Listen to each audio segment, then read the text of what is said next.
What's up? What's up? It's your boy Dwell aquí en la casa with another segment of Sideways Entertainment. Hopefully everybody's doing well.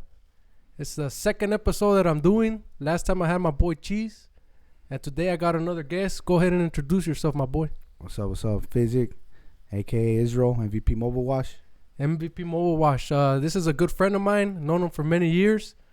He has a good story, so I thought I brought him in, just so he could speak his mind and tell you the story and tell you what he's got going on today as we speak. You know what I mean?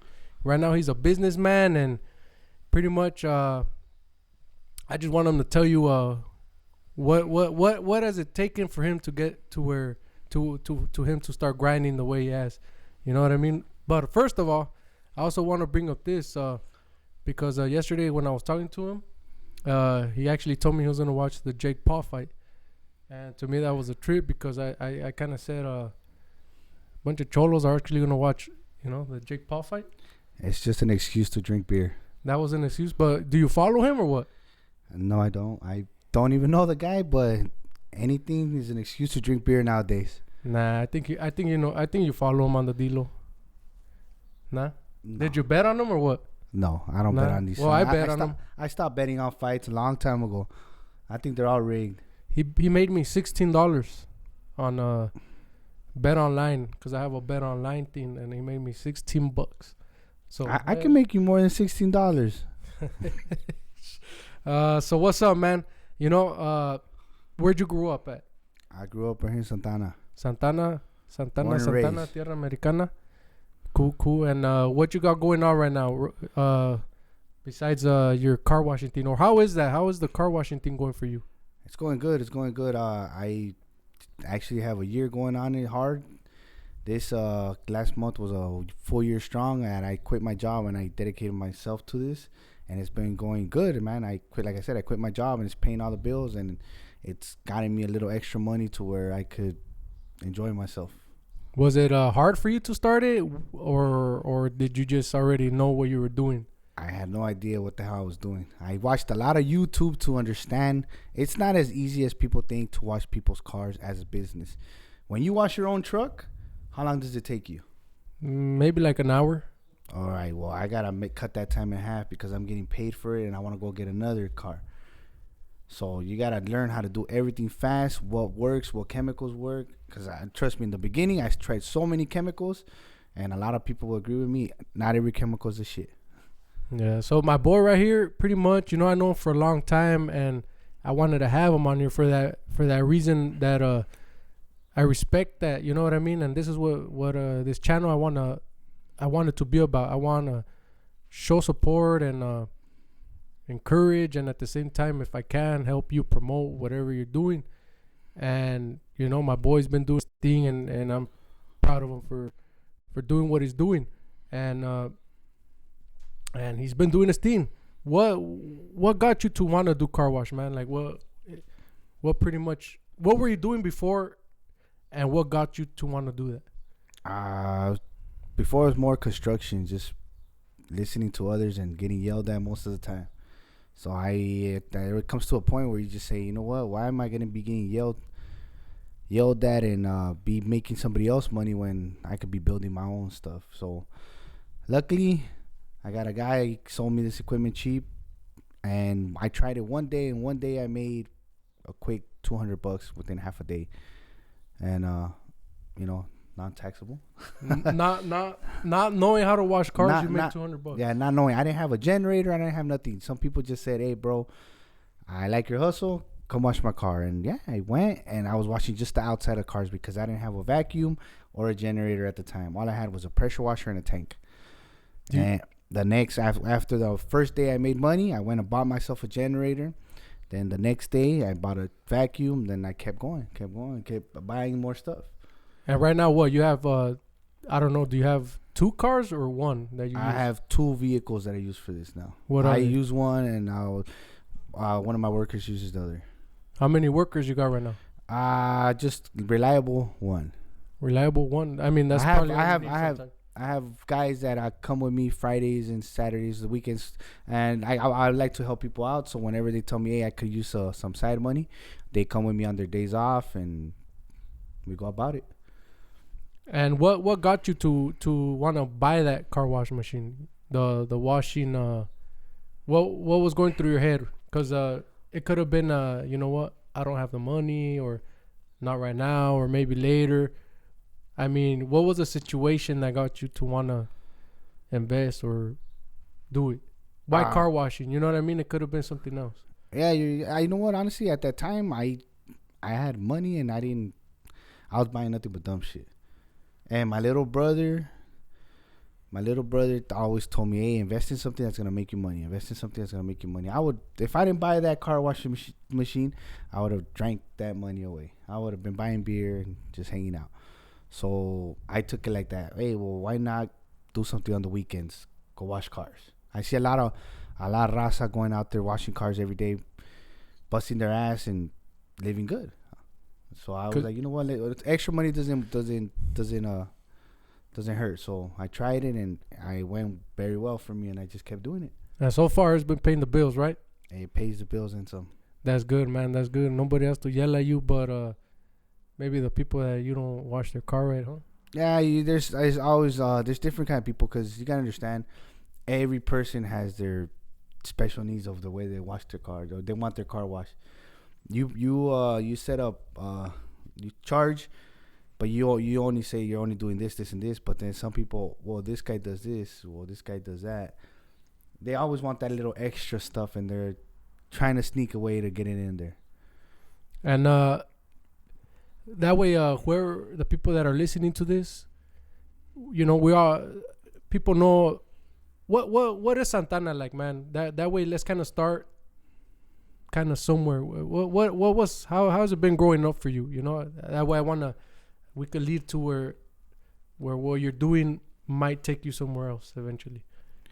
Well, you know me my whole life. You know, Santana's had a big effect on me because of growing up where we grew up at. I chose some wrong paths and in and out of jail left and right. So all my juvenile life, I spent juvenile hall and getting kicked out of schools, and I didn't even get to graduate and none of that. So Santana's been a bumpy road, but I wouldn't change it for nothing because it's made me who I am. And on top of that, you have a big family, right?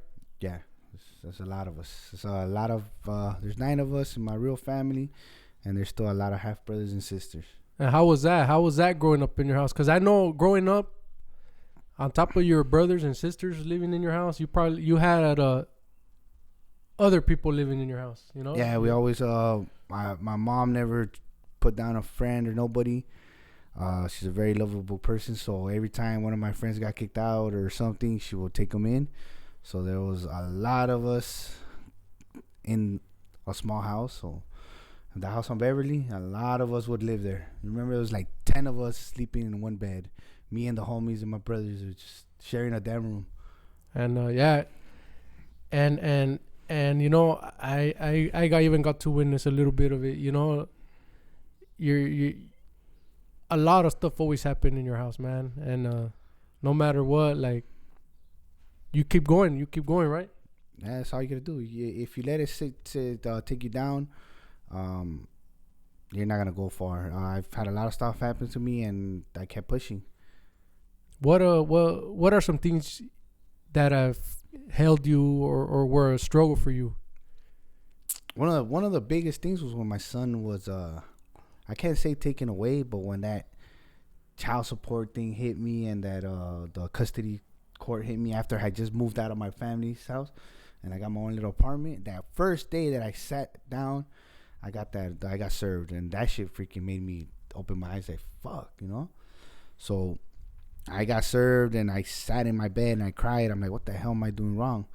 And I didn't give up. I kept pushing, and I got 50-50 custody. I didn't get no child support because I was doing everything right. It's just that she wanted to move on with her life and was trying to take him away and get something out of it. But no, thank God, everything I have accomplished throughout time made the judge see different, because she held a lot of pictures of my past, and she was trying to make them think that that's who I am now. So luckily the judge saw over that, and And it helped me keep pushing, and until this day, I keep pushing. And how many kids you got? I have two. I have two that I know of, actually. And how many baby mamas? Two that I know of. Two that you know of, huh? Because this guy, you know what I mean? He's a party guy, you know what I mean? And just like he was saying, he probably could have spent his money on something else. Which now, I mean, you still spend money, but at least you're investing in that, right?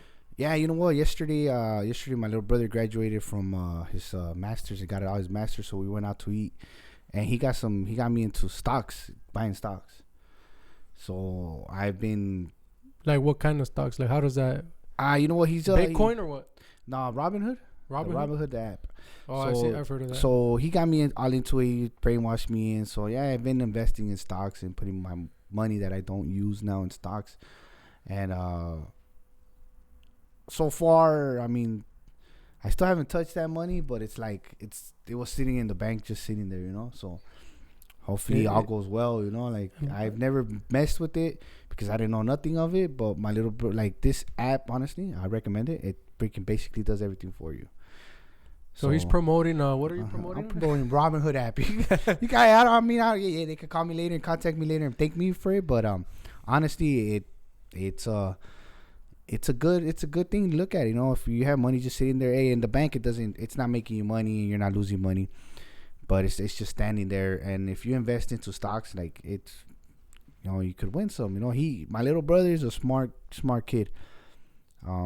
That's why I love him. He chose the good path. He's nothing like me or my brothers. You see him, and he doesn't even look like he's one of us. But that's my little brother. You know, I'm gonna support him any way I can. That's right. And what can you tell the people? Like, what can you any guidance you could give? You know, because a lot of people out here are stuck in one little thing. You know, getting in trouble.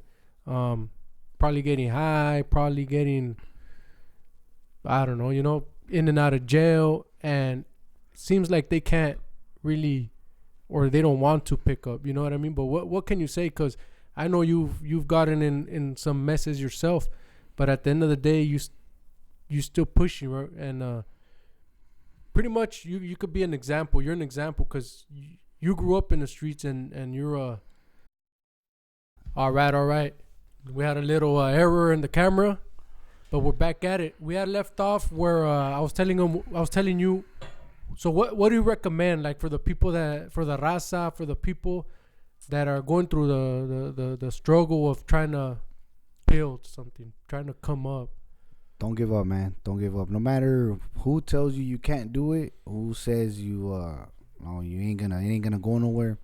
Keep pushing, man, because like I said, a lot of people doubted me. A lot of people said this was a joke, but I'm still pushing. And trust me, this car wash thing, it's not the bottom line. Like this, I'm not gonna be doing that forever. Like I got thoughts in my head.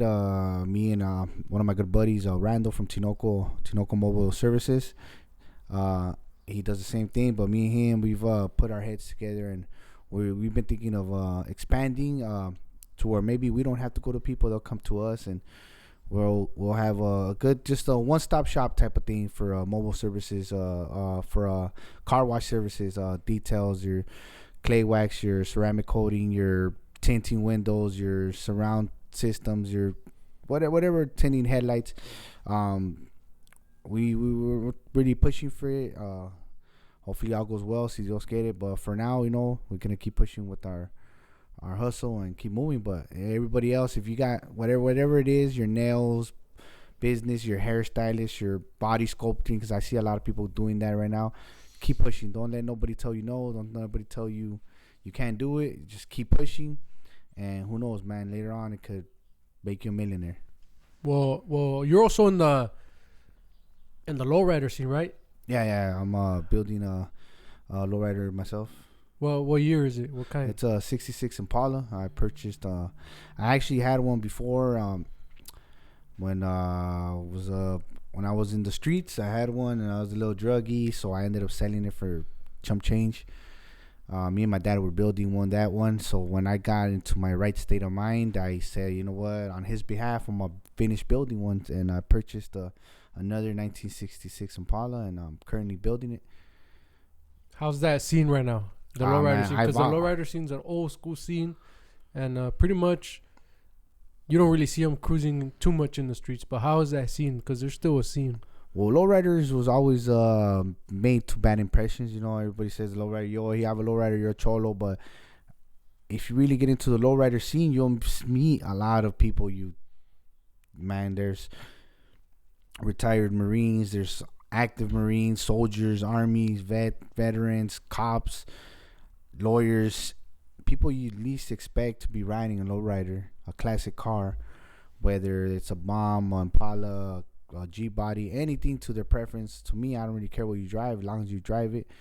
You know, that's my respects. You know, like, there's a lot of people that hate on each other in this lowrider scene, but everybody builds to what they can build, to what their pockets could hold, because some people have big families, like you said, so there's only so much you could do to your car, and some people just got that extra change that they could build their badass lowriders, you know. But to me, it's just, hey, I don't care how your lowrider looks, your car looks, let's go for a cruise. And I love classic cars. I love hot rods, anything to do with cars. I love, you know. Are you? I know you hang out with the car club. Are you part of it? Yeah, I'm from Shades of Brown Car Club. And how is that? How is that being part of a car club? Because I know I had a old school car too, but I was solo. You know what I mean? But how is it rolling with somebody pretty much?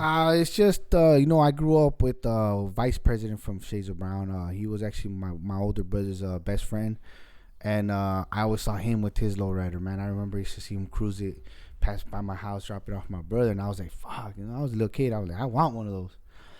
So as I grew up, I purchased a '96 Fleetwood, and he saw it, and he has a '95, and he was just like, hey bro, let's go for a spin. So there we go, me and him riding together, and then he introduced me to more of the members from the club.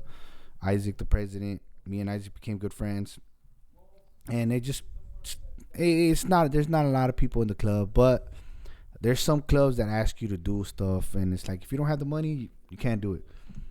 And this club never asked me to do nothing. All they said, if you ever need help, call me. And I call them, and they come help me. They don't ask me to do more than what I can't do, so I've always stuck around with them. I've been asked by other clubs to join, and like, me and these guys, we just bonded, you know. Like, they don't ask for much. We hang out, we have beers, we go out, we barbecue, you know, show support for each other, and just help each other out. Do you get to watch lowriders? Old school cars, I mean, classics? Yeah. I got a couple people that I do for when they go out for shows or whatever. I get to detail their vehicles. Just mostly friends. I don't really try to get too much into all that, because it takes a lot of time. It takes a lot of time to watch the lowrider, especially if you're like me. I like the details, so I get to the bottom bolt. So it's time consuming, and the way my business has been going, I don't have that much time. I need more people. Have you detailed like motors and stuff like that from old school cars like that, or? Yeah, I've actually more for hot rods. I detailed a lot of motors for hot rods. They call me the most because they use the hell out of that motor. They'll ride it in the tracks, and they'll call me with big old engines sticking out of the hood. And they're the ones that call me the most. Well, mostly that same drag race crew or whatever they call themselves. But that same people are always calling me after every other weekend. They got a Vegas show coming up next Saturday that they actually invited me to, because I told them I was going to be over there. So they got their trucks and their stuff going. So they were actually telling me to take my supplies over there to help them. But I'm going out there for fun, not to work. That's right. And changing subject a little bit, you know, you were mentioning you sold your car because you were a druggie, or what did you say? Yeah, correct. I was in meth when I was a teenager. I experimented with a lot of drugs, and methamphetamine was one of the ones that I got stuck to. I don't know if you remember me. I was about 100 pounds back then. Yeah, I remember. And you know, and I know a lot of guys. You know a lot of guys that started at a young age and still do it. I don't know too many that have let it go. Maybe I don't know, but to this point I haven't really met no one. And I even got family that's on meth and they can't let it go. How and you're one of the guys that let it go. What? How did you do it, man? Because there's a lot of people out there, too. Maybe you could throw some pointers out there because you don't. I don't know. Do you mess around with it every once in a while, or because there's people that say they let it go, but they mess around every once in a blue moon. But I don't think you do. But I don't know that. Meth is a strong drug to be jumping on and off of. If you ever use meth, you know how the calm down is, and that's a feeling you don't want to feel. That's why people keep doing it. But I still remember the day I let it go. I was actually in court. The day I went to court because it was another violation, and all my violations after getting probation were all for dirties. So I went to court.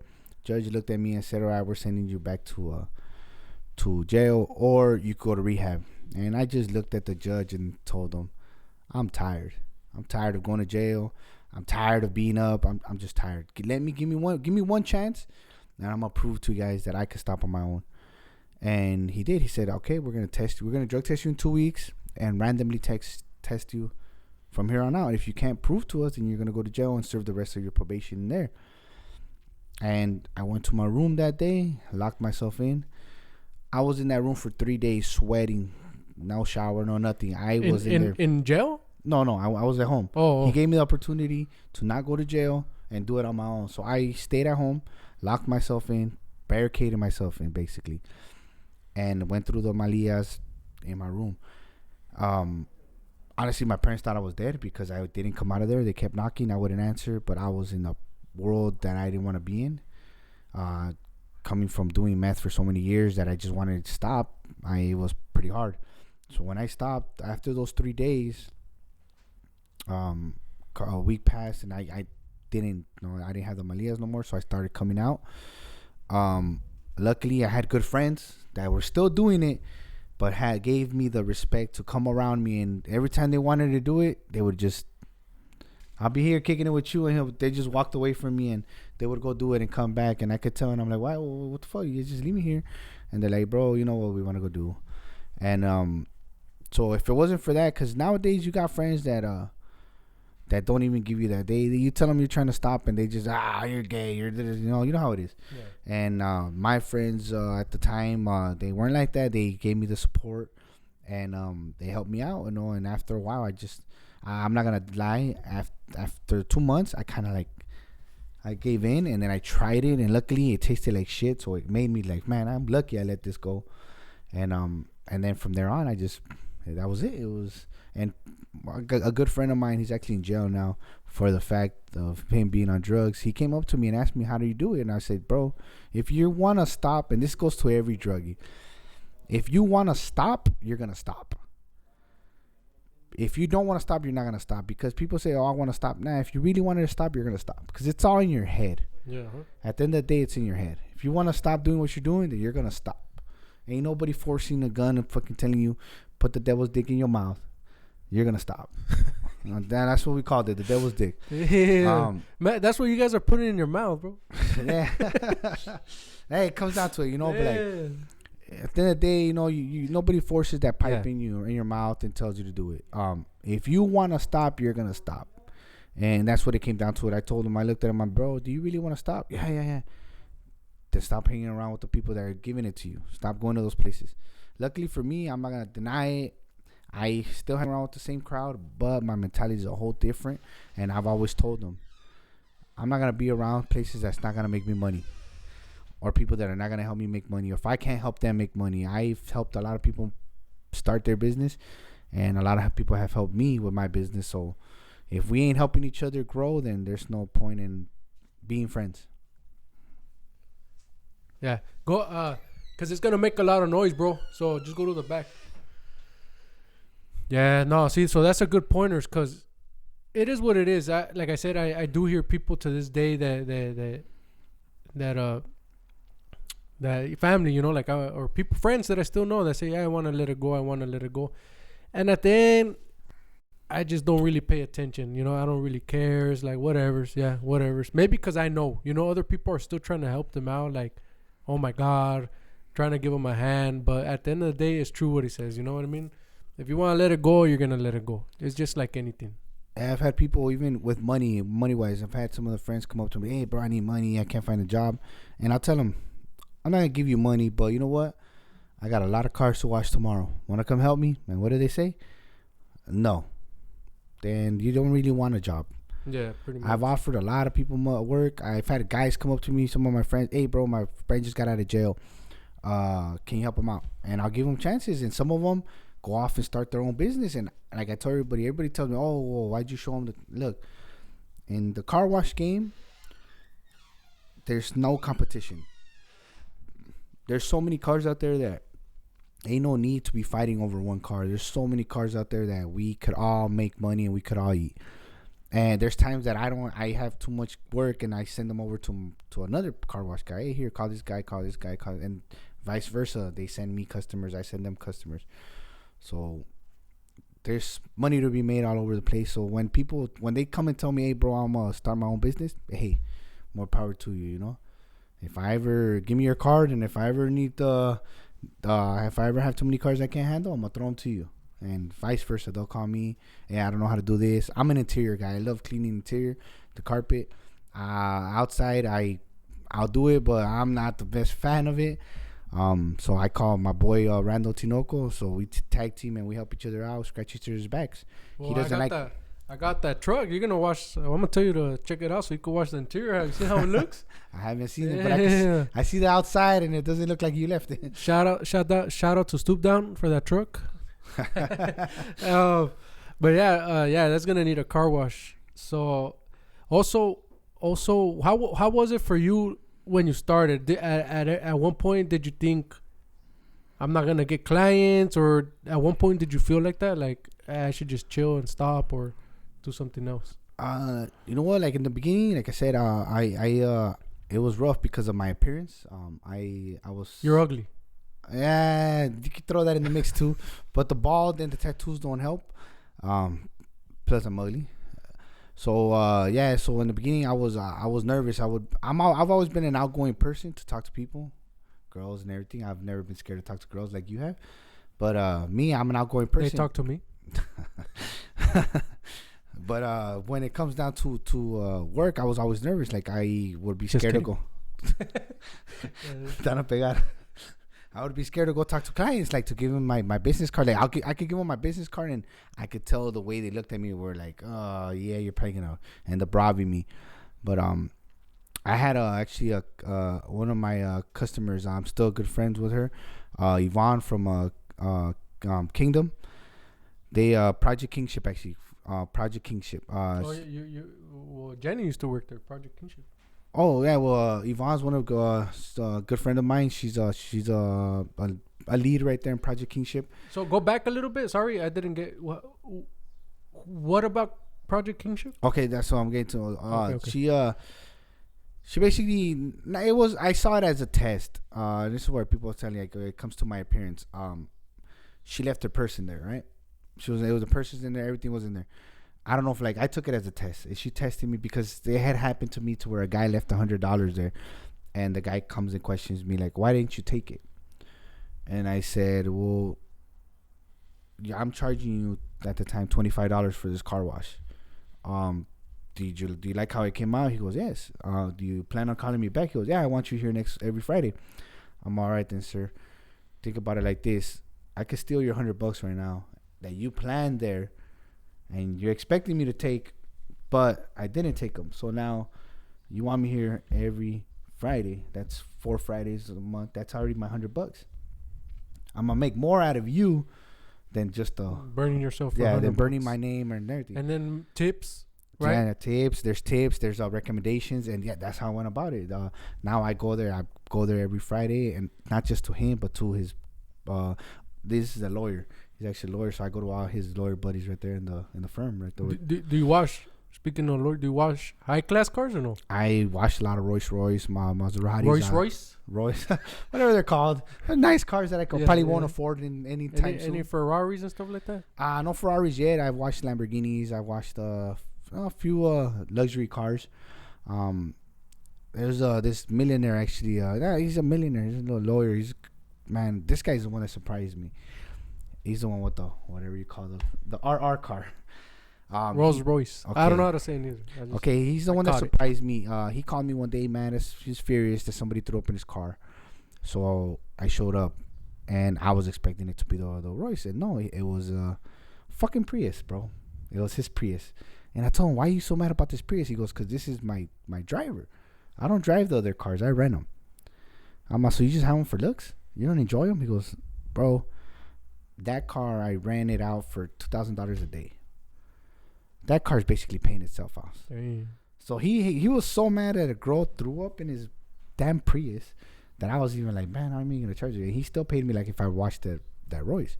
And he goes, man, that's the thing about everybody, that the people that don't have money buy all the expensive parts.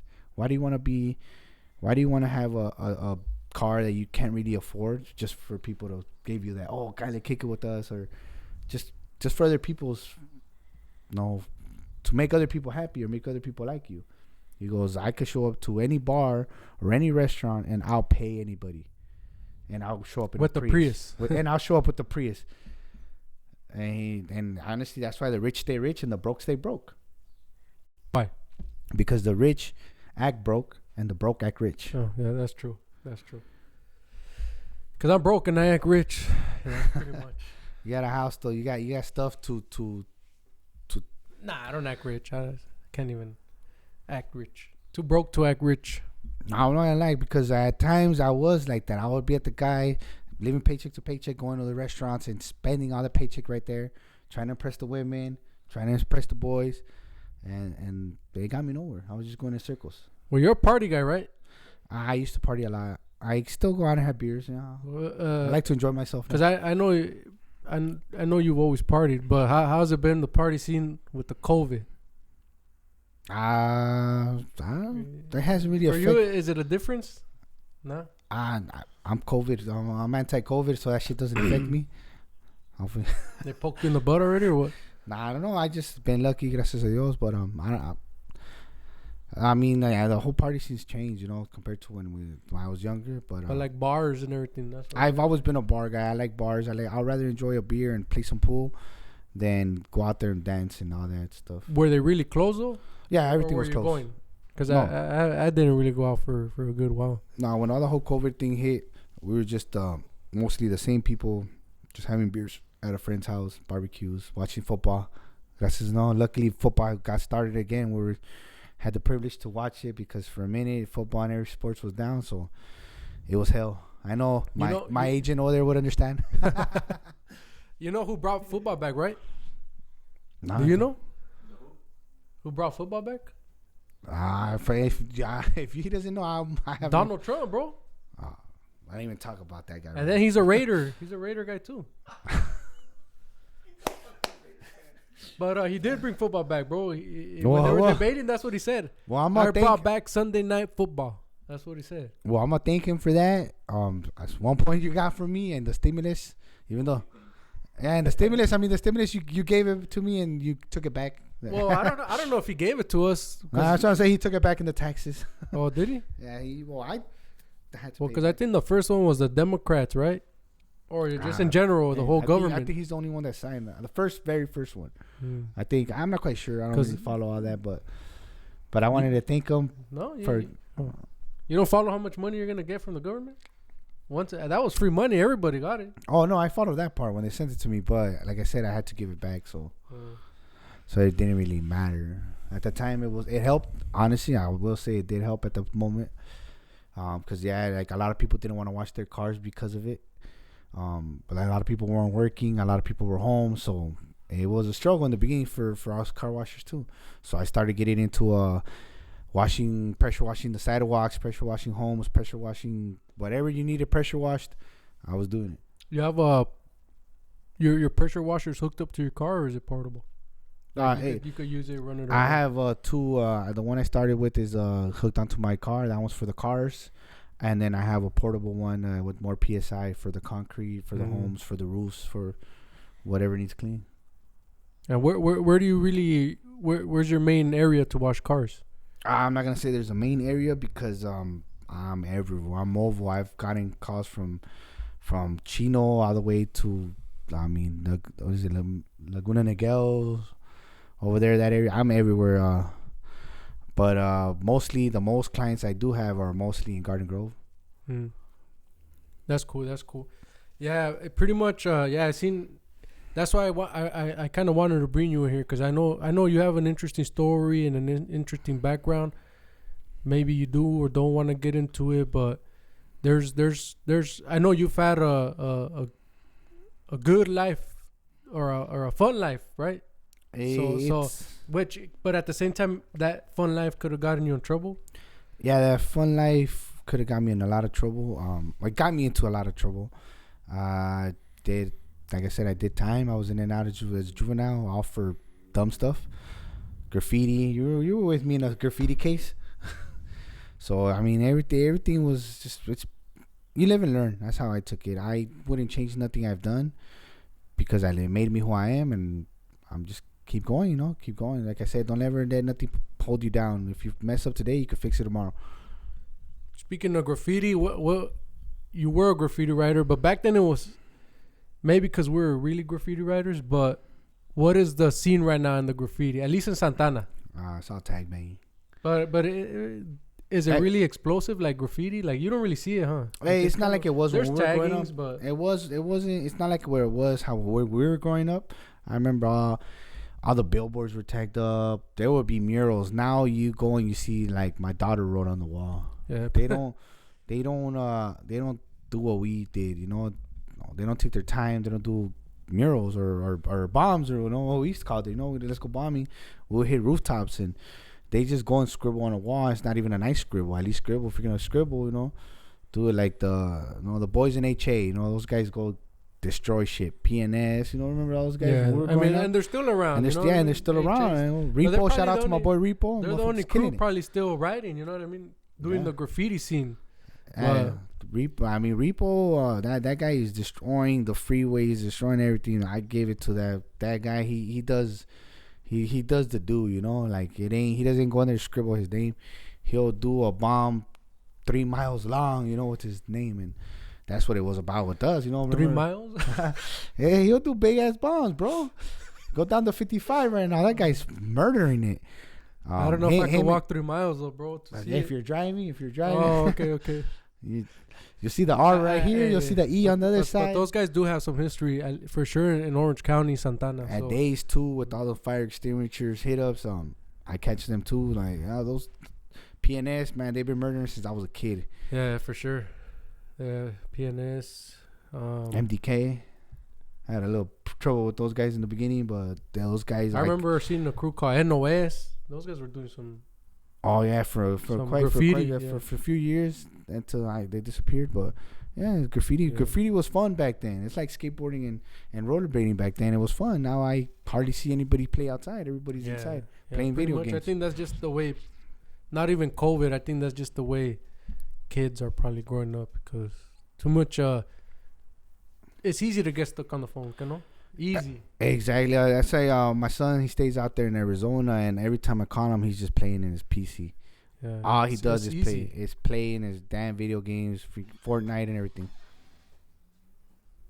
Yeah, it's easy. I barely got Instagram, you know what I mean, and I can see how people get stuck on it. And then I did download a Dragon Ball Z game. Played it for like 2 days straight, pretty much, and then I was like, forget it, because it's easy to get stuck on the phone. I got a video game that I played on my phone that I actually spent money on, bro. So it's addicting. It's addicting. Yeah, I spent money on that game. I'm not gonna say how much because you guys would probably kill me, but I spent money on that game, and it was like, what the hell am I doing? And then now I see my son using my card and he's spending money on those games, and I'm just like, I can't say nothing, but. That's why I like my daughter. I bought her a bike, and every time she said, let's go ride a bike, I take her to ride a bike because I don't want her to get stuck playing games. I used to play canicas. All these kids are all feminine now. They can't get dirty. Pretty much. Just what do you want to say? Like I said, but going back to the gente, to the raza that want to do something, you know what I mean, and doubt or take don't take that step. What does it take to get your, how do you say it? What does it take to eventually want to buy what you want to buy? Like, go to the store and be like, you know what does it take? You know what I mean? A lot of sacrifice, bro. In the beginning, when I started this business on my own, like I said, it was hard because getting the clients was a pain in the butt. And so there was times that I would go to the store and it would hurt me to tell my daughter, hey, I can't get that for you right now, because I was too into investing into the company. I needed to buy this. I needed to try this. There was a time where I had like 20 different chemicals that did the same thing, but they were from different people. But I wanted to see which one would work better for me. So there was months that I couldn't buy her what she wanted or buy myself what I wanted because I wasn't investing into my company, investing into myself. But now there's like, when I got the hang of it, when I got to start doing everything, now I could go to the store and be like, if she tells me, Daddy, can I buy this? Grab it. You know, like it doesn't hurt me to buy it because it's money that I worked for, and that's what I work for my kids. Yeah, that's what I want. That's what I was. It's work. That's what it takes. Work for all you people that doubt or think about or at the end say I can't. All it is work and just doing it. At the end, once you work, even if you make a little bit, you buy your own beer with your own money, your sack or whatever you want to do with your own money. You know what I mean? You buy your little girl, your little son a toy, but you do it with your own money. You know, that all it takes is work. Exactly. This is exactly what I told even the guys that still do drugs that are older, and I tell them, bro, I give more respect to the guys that do drugs but can still get up to go to work and work for that drug, instead of the guys that are out there robbing all these innocent people, all these teloteros, like all that shit that was going on in LA when they were robbing the raza. Yeah. Like, those guys get up every freaking morning to go hustle. Yeah, straight up. And somebody just comes and takes their day's worth, you know. And that's yeah, don't get me wrong. Like I said, there's been some times that I did mess up a lot of times, but I never stole from a person that would get up to go make their money. You know, like. Yeah, easy. Don't do it. Especially don't do it. Don't do it to your own raza. Don't do it to someone that's weaker, and don't do it to someone that's older. You know what I mean? If you really want to be about that, do it to someone that's at your level. You know every video that I saw about that, they only hit the older people. Who I couldn't. They wouldn't. I want to see someone try to rob me watching the car. Yeah, that's what I mean. Don't do it in general. Don't do it. You know what I mean? We don't need that. Nobody needs that to happen to them. But be a man about it if you're really gonna do it. You know what I mean? So just pretty much any shout outs you want to give out? Again, I know you threw some shout outs. You want to give some shout outs and also throw your where they could reach you? Oh, well, you can find me at MVP Mobile Wash on Instagram. If you guys ever need a wash, give me a call or a message. And I don't know, shout out to everybody, anybody out there hustling and doing your own business. Don't stop. You know, right now is the perfect time to do it. I've caught a lot of people out there getting up and doing what they're doing. Maybe it's because of COVID, I don't know. But every time I've met someone and I've seen them doing their do, I give them support, man. I post them up on my page and send them shout outs. So maybe some of my followers need whatever they're doing, whether it's eyelashes, body sculpting, painting, or anything they need that I see an entrepreneur trying to go with. I promote. I got my buddy here, you know, Jiffy Lube worker right here. He's one of my good friends, so I send him a lot of customers for his own business. And that's right. We keep going, you know, just keep helping each other out. All right. Any other place they could reach you at? Just what you say was MVP Mobile? MVP Mobile Wash. Okay. Do you have anything else? No. Do you want to throw that out? I don't know if you do. I mostly deal with all the Instagram. That's how I get most of my work. It helps me with the schedule because I get a lot of phone calls, so I don't throw out my phone number no more. Even on the thing, it's easier to keep track with the Instagram page. Cool. Fastest way to get me to it, go straight to my phone and I'll answer faster than a personal text. I'll be shooting the link up there on my page when I upload this video. But pretty much, this is Isreal. You know what I mean? He's a example of, you know what I mean? Even if you have troubles, if you party too much and you think you can't do it, or this guy is a good example. You know what I mean? He's managed to do what he has to do, and he's still, life ain't over. So you could always, tomorrow's another day, or today's that day, you know? So pretty much Isreal right here, Isreal Pineda, and good to have you. Good talk, and maybe next time we could do this again. But for now, that's it. Any shout outs real quick again before, like I said, I didn't hear you throw shout outs. I already had somebody laugh at me across from my face over there, so no more shout outs. All right. Well, it's your boy Dwell, aka Mr. J, coming at you sideways. It's a segment of Las Different Voices, so stay tuned, like and subscribe. Peace.